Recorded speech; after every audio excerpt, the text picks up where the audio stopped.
Welcome to Jello Impact, where we build and test every single character to help you decide who you want to build. Today we're doing a tier list of the most valuable characters for 4 stars only. So these are all characters that you'll almost definitely get throughout the course of playing the game. And we're going to end the video by finding the top 8 4 stars that I believe every single account in Genshin Impact should build. So make sure to stick around for that. We're going to start off by something called the special tier. The special tier is something that I've seen done by certain YouTubers making their tier lists. And I don't agree with the special tier when we're talking about a power rankings tier list, because I think that these characters, they do have a defined power level in their niche, but they are characters that only work in that exact niche. They are absolutely worth building if you have the character that they support, but they are pretty much not worth building or even looking at or even leveling up a single level, except for maybe to level 20 to get that free wish. For Faruzan's case, if you have Zhao or Scaramouche. For Goro, of course, if you're building Noelle or if you're building Ito. Kujo Sarep, Raiden Shogun. Yunjin, pretty much only good for Yoimiya. Some people could argue Ayato. And then moving into the D tier, we have Ningguang, Jin Yan, Dori, Diluc, Chi-Chi, Electro Traveler, and Aloy. For all these characters, I think that they don't have very much value. It's just basically better, more accessible options for damage for all of these characters, and they don't have a utility that's worth it. So Aloy, just her damage sucks. Energy Addition is no good. Electro Traveler, a battery who needs a battery. Chi-Chi, not a battery, just a big healer, which is not particularly useful. Diluc, subpar, on-field damage dealer. Dori, again, a healer that needs a battery. Jin Yan, there's just better power options overall. And Ningguang, not a very high damaging character. Moving on to C tier, we've got Chongyun, Mika, Geo Traveler, Noelle, Yanfei, and Dehya. These aren't really ordered, by the way. All of these characters have some form of utility that makes them not a terrible choice to level up and build, whereas the D tier characters really almost have no utility, and they're just strictly subpar. Yanfei has a shield, pretty solid, although there are usually better options. Noelle, again, say a small shield and an okay on-field damage dealer, although she's mostly here as just being a shield support. Geo Traveler can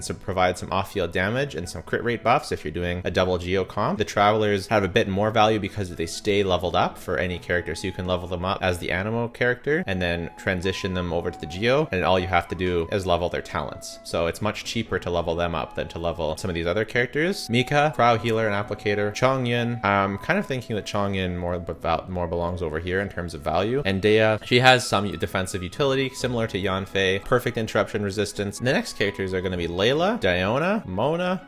Actually, I think I'm going to do something here. Layla, Diona, and Mona are a bit higher value than the rest of these characters. They're defensive units, but generally they offer a bit more. Layla provides some energy generation and some damage, although a little bit inconsistent. Diona provides healing, shielding, and energy generation. Basically no damage. Mona provides some solid buffing and some alright Hydra application. Coming into A tier characters, these are characters that are very solid, but you're not going to need all of them. You might pick and choose a few of them that fit your teams or that fit the playstyles you want. For the A tier, we're going to pretty much put all of the Anemo characters. So Anemo Traveler, Heizo, Jean, and Sayu. These are very valuable characters. You may very well need a second Anemo character for the Abyss, and if you do, you can pick any one of these and they will have high value for your account. Or if you don't have a Sucrose, you'll definitely want to build and use one of these characters. Next, we've got some Electro characters. So Lisa, Keqing, and Razor. Lisa and Keqing can be excellent aggravate drivers, and Razor can be an excellent Virgin driver. Toma, also a great Virgin choice. Beidou is also a great aggravate choice. For cryo characters, we have Rosaria and Kaya, and you can definitely use these characters for a freeze team. Freeze teams are very powerful, or a reverse melt team, also very powerful. Oh, it looks like we missed one character. No, I wasn't secretly saving Amber for S tier. She is a C tier character for value. Again, these tier lists are not ordered. The next characters we have are the Dendro characters. Tighnari, Kaveh, although he's not out yet, but this is just a prediction. Kale especially, not absolutely incredible character, but if you only have one Dendro character built, for example, the Dendro Traveler, and Kale especially you get for free, and you want to make 2 Dendro teams because they're very strong, you can easily use Dendro Traveler for one side for Hyper Blooms and Kale on the other side for an aggravate team. And make sure you do stick around for the end, because I'm not going to only talk about the top 8 characters you should build, but exactly what teams you can build and how I would construct a team to clear the Spiral Abyss as fast as possible with 36 stars with as little effort as possible on your side. But I think Kale is a great choice as a second Dendro unit, especially since you get it for free. And of course Kaveh and Tighnari a little bit stronger, but the team as a whole are still going to be very close because the Dendro reactions by themselves are so powerful. And then the final characters for A tier is going to be Barbara and Candace. And I know that these characters are very much considered weak characters, and I put them much lower than this on my power rankings tier list. So this might be a controversial opinion, but I stand by it pretty substantially, because unless you've wished for another Hydro character specifically, like an Ayato, a Kokomi, a Yelan, unless you've actually gone out of your way and gotten a 5-star Hydro, which some people haven't, you may very well need a second Hydro to complete your second second team. And in those cases, these can be an excellent choice and provide a lot of value to your account because there's only one Xingqiu. So having access to a second Hydro character for your other side can be very, very valuable. Value is very account dependent. If you already have 2-3 Hydro characters, or even just one other Hydro character 5-star that's really, really good, then you don't need these characters. And I know it might be weird to see Barbara higher than Mona. Don't have to level her up very much or give her very much gear. All she needs to do is she can be an on-field Hyper Bloom driver just by herself, and so can Candace. And that's basically why they're up here in terms of value. Now that we're getting into the S tier, I'll go into the exact teams that you can be making with these characters. For the top 8 most valuable characters that I think absolutely every account should build: Xingqiu, Dendro Traveler, Kuki Shinobu. This is the first set. Sucrose, Yao Yao, and Fischl. This is the second set. And Xiangling and Bennett is the third set. And so what we have here are actually 3 cores. And I don't want you to even think about these as necessarily individual characters. Of course you can, but these are 3 incredible cores that you can have for your teams. If you build these 6 characters or these 8 characters, then you have the foundation to clear the Spiral Abyss every single rotation, no questions asked, no problem. So here's how I would think about this. You have a Hyper Bloom core. This 3-man team alone can solo. This 3-man team alone can take down any single target content in the game and be extremely effective at it. This core, as an aggravate core, is extremely strong.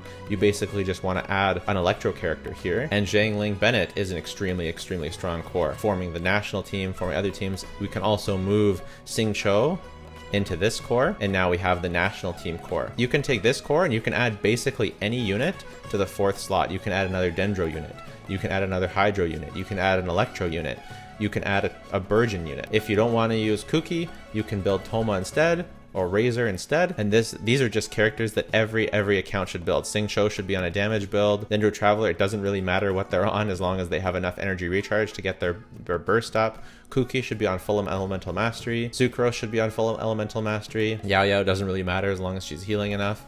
Fischl damage build.